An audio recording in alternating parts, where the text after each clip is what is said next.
अस्सलामुअलैकुम जी, food seekers पे सलाम और खुशामदीद। कैसे हैं जी आप सब लोग? उम्मीद है अल्लाह की फजल से ठीक होंगे, खुशहाल होंगे, मज़े में होंगे।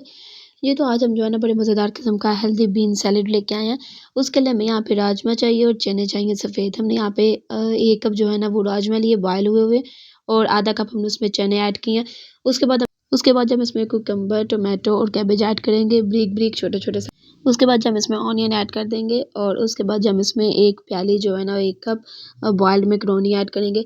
उसके बाद यहाँ पर मेरे पास इमली की चटनी है जो कि घर में बनाई गई हुई है। तो इसकी रेसिपी वैसे तो मैं आपके साथ काफ़ी दफ़ा शेयर कर चुकी हूँ, और अगर आपने वो नहीं देखी है तो डिस्क्रिप्शन में उसका लिंक दे दिया जाएगा, आप वहाँ जाकर उसको देख सकते हैं। तो ये जो है ना काफ़ी थिक सी इमली की चटनी है, वो हम ऐड करेंगे। और उसके बाद यहाँ पे चिली गार्लिक केचप है, ये 3 टू 4 टेबलस्पून जो है ना वो ऐड होगी। और उसके बाद फिर हम इसमें चाट मसाला ऐड करेंगे। यहाँ पे 1 टेबलस्पून मैं इसमें चाट मसाला ऐड कर रही हूँ। और बस ये स्पाइसेस स्पूसेस डाल के हम इसको अच्छे तरीके से मिक्सअप कर लेंगे। तो बड़े मज़ेदार किस्म की ये जो है ना वो जूसी किस्म की और चटखारेदार किस्म की हमारे पास साइड बन के रेडी हो जाता है। तो ये हेल्दी तो है ही है, हेल्दी होने के साथ-साथ ये कि इसका टेस्टफुल भी है। बहुत ऐसे-ऐसे कम चीज़ें होती हैं जो कि हेल्दी होने के साथ-साथ टेस्टफुल भी होती हैं। लेकिन ये जो है ना ये फुल टेस्टी और फुल स्पाइसी किस्म की जो है ना वो चाट टाइप बन जाती है, साइड बन जाता है।